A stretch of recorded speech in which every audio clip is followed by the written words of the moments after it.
Duran, you can say I am a whole breed of stupid for doing a stream at 1:17 in the morning on a Tuesday morning, very early Tuesday morning.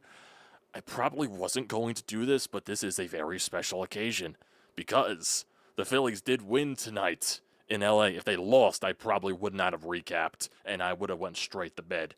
But like I said, special occasion. The Phillies win the NL East. They had to do it in the most dramatic fashion possible because, of course, it's always crazy and chaos when you go out on the West Coast, when you have the game in your bag in the bottom of the ninth inning with your closer, your elite closer, Duran out there on the mound, and he throws the biggest hanger in the fucking world to Pages, and he crushes it out of the ballpark to tie the game after everything previous into the game where Kyle Schwarber starts it off very nicely with a solo shot.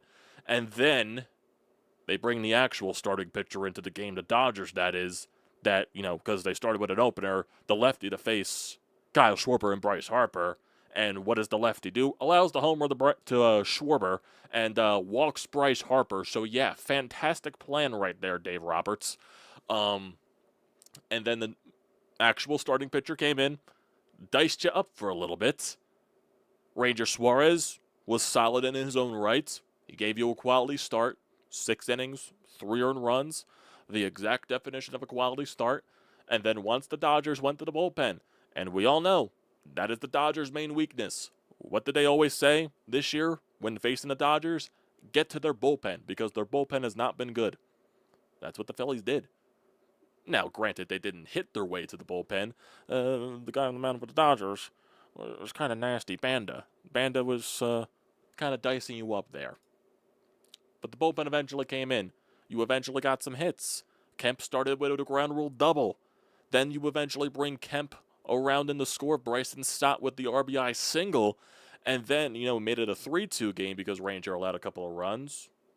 Go figure, a home run to Max Muncy and all that. And then, Weston Wilson. 2-run shot. It gives you the lead. Gives you a 4-3 lead. They're like, I wasn't expecting that. Now, granted, I said, come on, Weston, give me a bomb. Give me a bomb. And he delivered to me. Like, oh my God. Like, Weston Wilson actually did it. He gave me a gift. He gave me a bomb, a 2-run bomb to give you a lead. Now, you get the Kirkerings inning. First 2 batters he faced, absolutely diced them up. Completely diced them up, as including Shohei Ohtani. I was like, those 2 strikeouts were fucking nasty.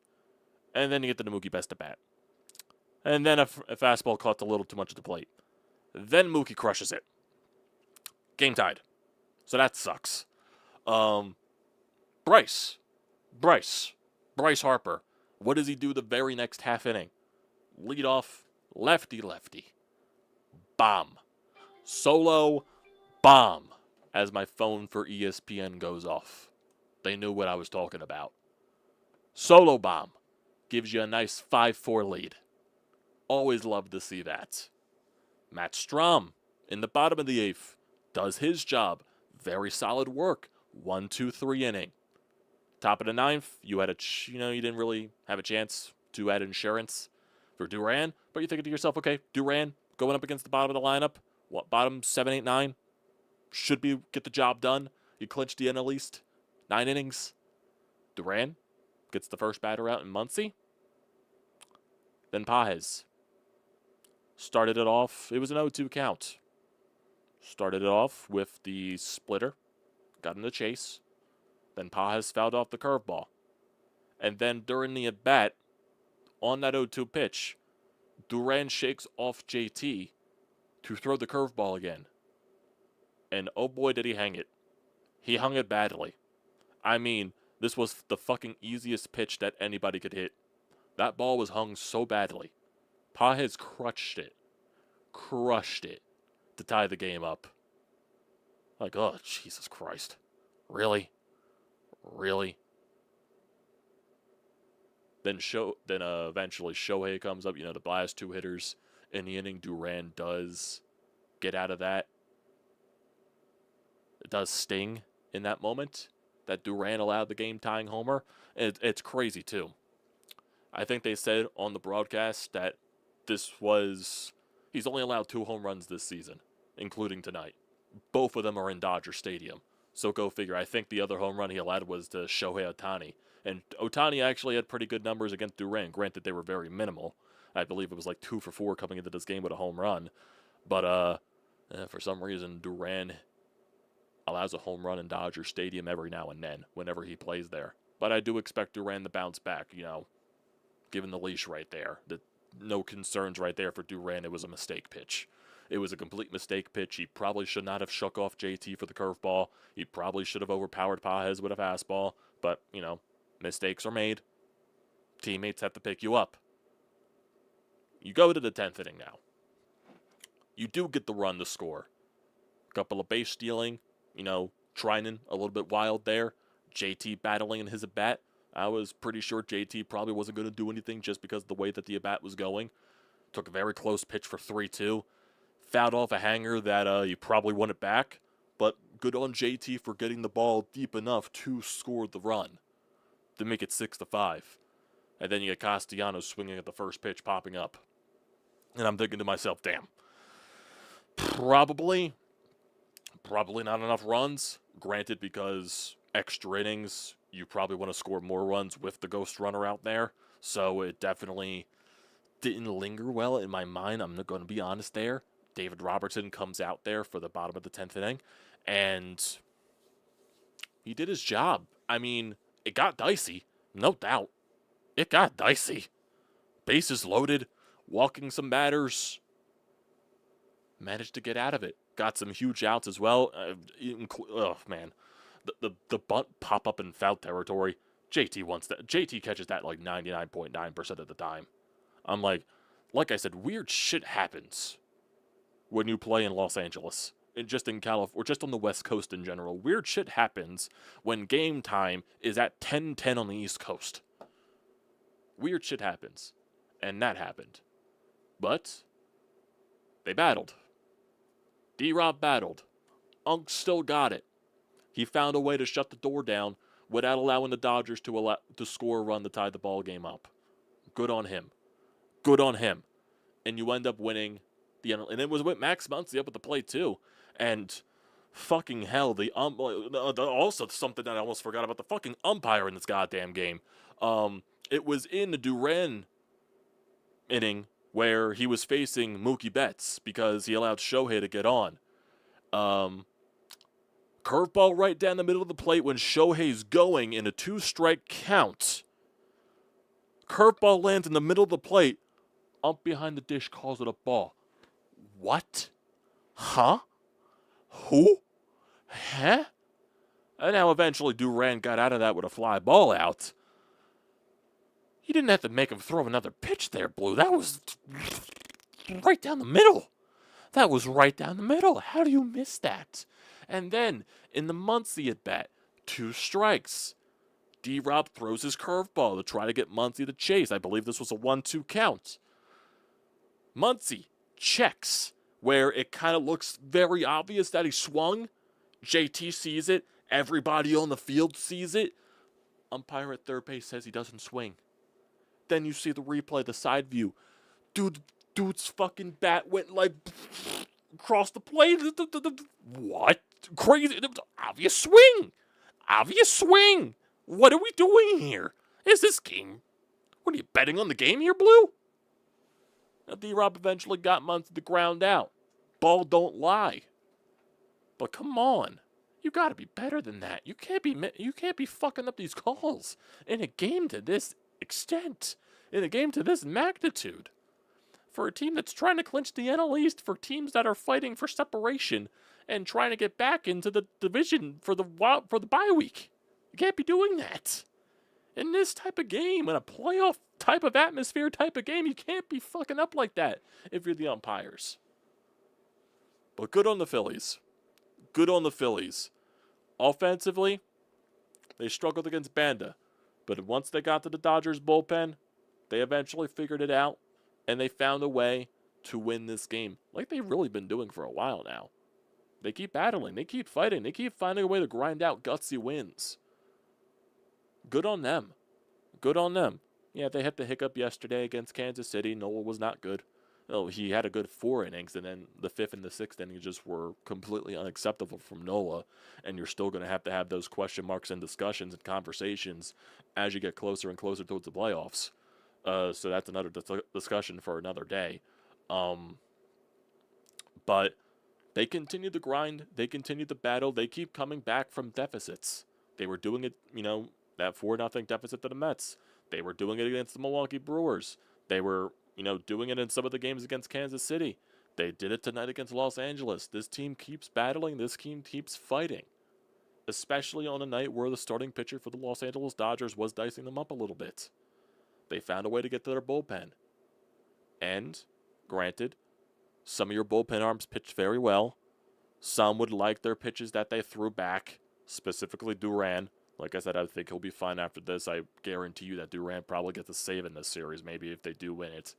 I'm not sure if they're going to win tomorrow now with the celebration for the NL East. That is 100% going to be a hangover game. But I'm still sure this team is very eyeballing this series to try to win this series at least, to keep that separation with the Dodgers for the bye week. So then you'll have what? So you were at a 4.5 game lead, I think, coming into this game. Now you're back at 5.5, if I'm not mistaken. So best, if you win this series, it'll be 5.5, I think. If I'm to be right, to be fully transparent with you. Like I said, it is very late at night. It's 1:30 in the morning. Cut me some slack. So yeah, after this, 1.5, yeah, 5.5, 5.5. And you're also 1.5 games behind the Brewers. I'm not sure if Milwaukee played tonight. I don't think they did. No, they did not, it looks like. No, they did not. So there's some things to think about there. So you caught up a little bit with Milwaukee in the division, in the league standings. You're a game and a half behind them, so that definitely is huge. Who does Milwaukee play next? They play the Angels. They play the Angels in Milwaukee. They won 2 of 3 against the Cardinals after getting swept by Texas. So really can't guarantee shit there, but I would assume the Milwaukee Brewers win that series. Yes, 5.5 up on the Dodgers, which is very huge. In terms of the wild card standings, just to see where things are playing out right now. Now it's Arizona that's fighting for that last wild card spot. They're a game and a half behind the Mets. They're back above 500. The Diamondbacks have been winning some games here, so that series against us this week is going to be very important for them in terms of the wild card. So Arizona is definitely going to be fighting a lot. And for the San Francisco Giants, they got spanked tonight by Arizona. Maybe their magic is starting to run out a little bit here. But Arizona is figuring out ways to win games, so it's going to be very interesting. So the Mets are definitely catching some breaks in terms of the wild card standings. They didn't play tonight either, but they do start a very huge series in terms with the San Diego Padres this week, because the Padres are still 100% trying to catch the Dodgers for the East, or for the West, I mean. Yeah. So with the Dodgers losing tonight, the Padres do gain a half game on them, 2 games behind them. So that series against New York is very huge for them in terms of catching up. So technically we could help out the Padres in this factor. But good to get the 5.5 game lead back on LA. So if you win 2 of 3, it would stay at 5.5 games. If you sweep this series, it goes to 7.5 games. So best case scenario, it's 7.5. 2 of 3, it's 5.5. And then if you lose the next 2, it's 3.5, if I'm correct, if that's the math. 3.5. Yeah. 3.5 with 3 series left to play. So yeah, should be very interesting. But let's go over a little bit of this game, even though I basically did a lot of game-by-game breakdown. But Ranger Suarez in this game, he did what he needed to do. Command was a little bit all over the place for Ranger, but he still gave you a quality start. 6 innings, 7 hits allowed, 3 earned runs, 2 walks, and 5 strikeouts. Definitely not the best version of Ranger Suarez like he was in his past few starts, but he still managed to get the job done. He still managed to give you quality, which is very respectable against this Dodgers lineup. So good on him. Kerkering, he was very dominant until the Mookie Betts home run, but he still struck out 3 in his appearance. I was going to be very proud of Kerkering for that appearance if he didn't allow the home run to Mookie Betts. Matt Strahm was very good with 2 strikeouts. Duran, that was fucking unfortunate. You know, a pitcher that is known for not allowing home runs. Of course, he allowed a home run in tonight's game. Like I said, weird shit happens when you play it out on the West Coast. It's just crazy. And then David Robertson, after walking 2 batters in that bottom of the 10th inning, he found a way to escape that. Now, granted, one of those was an intentional walk to Freddie Freeman to get him on base to, I guess, with the free base there, you didn't want to face the lefty, which very well makes sense. So realistically, one walk, like one walk from David Robertson where he physically walked the batter and not intentionally walked him. So he found a way. Well, today Harrison Bader showcased that he was human. He went 0 for 4 in today's game with 3 strikeouts and a walk. Also scored a run. Kyle Schwarber, he went 1 for 4 with his solo shot and also had a walk. Bryce Harper, he had 2 walks in today's game, but he also had a huge solo shot, so he went 1 for 3. JT Realmuto, he went 0 for 4 with the sac fly in the 10th. Brandon Marsh, he went 0 for 3. Then they pinch hit him for Nick Castellanos when the Dodgers went to their bullpen with all the lefties. So that is definitely interesting there. I'm surprised they pinched hit for Marsh instead of Kepler. Definitely a choice, in my personal opinion. Castellanos went 0 for 2 in his appearances. Otto Kemp, he went 1 for 3 with a walk that hit with a ground rule double, so he continues to swing a hot bat. Excuse me there. Max Kepler, he goes 0 for 4 with 3 strikeouts. Bryson Stott, he went 1 for 3 with an RBI and a walk. And then Weston Wilson, 1 for 4 with the huge 2-run shot. Phillies really didn't have many chances with runners in scoring position today. They went 1 for 4 in those scenarios. Bryson Stott with the lone hit. The Dodgers, though, they went 0 for 8. They went 0 for 8 with runners in scoring position, so that's where the game was lost for LA. Rojas went 0 for 1. Betts went 0 for 1. Muncy 0 for 2. Teoscar Hernandez 0 for 1. Robertson 0 for 1. I don't know how to pronounce that guy's name. That was an extra innings with the bunts attempt. And then Pages also 0 for 1. Let's see. Oh, Sheehan, not Banda. Banda was the opener. Sheehan was the guy that really diced you up. 5 2/3. 1 hit, 1 earned run, 3 walks, and 7 strikeouts on 94 pitches. Then they went to a lot of lefties. They have a lot of lefties in their bullpen. Banda was the guy that opened the ball game up. They have Dreyer, Visa, Scott, and then they used Blake Trinan in the 10th, where he allowed the ghost runner to score. So, interesting stuff. The Dodgers lineup, Shohei Ohtani, relatively kept in check, 1 for 3 with 2 walks. Mookie Betts, he went 1 for 3 with his, he had 3 RBIs in today's game, actually. So that's crazy for the Mookie Betts. He's definitely swinging a hot bat. He did have the home run in this game as well. Teoscar Hernandez, he went 0 for 4. Freddie Freeman, he went 1 for 4 with a walk. Call went 1 for 4 with a walk. Rojas went 1 for 4 with a walk. Max Muncy, he went 1 for 5 with his solo shot, 3 strikeouts. Pages, he was the one that really killed you tonight, 3 for 4 with 2 doubles and the game-tying homer in the 9th. Robinson, he went 0 for 1 with a couple of bunts, I believe, and then Conforto came in the pinch hit. He went 0 for 2. He stayed in the ball game. And then Kike Hernandez eventually came into the game. He never got in the bat, blah, blah, blah, blah, blah. So, yeah. Game. That's game. That is the physical game here. As I see on Phillies post-game behind me, the Phillies are celebrating in the clubhouse in Dodger Stadium. So, definitely doesn't look like they are partying. They were going to party after this, winning the NL East. I wasn't, surprised at that fact. But definitely will be interesting to see what's happening tomorrow. I'm sure Christopher Sanchez probably isn't partying too hard considering he is starting tomorrow. So that will be very interesting. I wonder what guy are they? That's the thing. Are they going to party too hard and then tomorrow you could probably just it was the hangover game. They probably weren't going to win it regardless. You never know. The Phillies have had interesting hangover games before. I believe they've won a hangover game before, if I'm not mistaken. Have they? I want to see, actually. I actually want to see. I'm very curious. Their hangover games. I want to see their hangover games and just in general. So let's go to last year. I know in 2023, I believe they won the hangover game. Garrett Stubbs got a home run in that as well. Don't ask me why I remember that. No, last year they lost the hangover game. Last year they lost the hangover game 10-4 against the Cubs, but then they eventually won the series finale of that game. Then I know in 2023 they won the hangover game against the Pirates. Let me see. Let me see. I'm very interested. Yeah, they won 2 of 3 in that series. After winning the first one, they won the second game 7-6. I believe they came back and won that game, if I'm not mistaken. But then they eventually, whatever. So this is the earliest they've actually clinched the NL East in a little bit. I know last year they clinched it in that second to last series, wasn't it? Against the Cubs. It was the second to last series. Yeah, it was the second to last series. It's September 23rd. We were on September 16th. We are 7 days prior to that. So, and then in 2023, when they clinched it, it was, well, that was the wild card spot, not the NL East.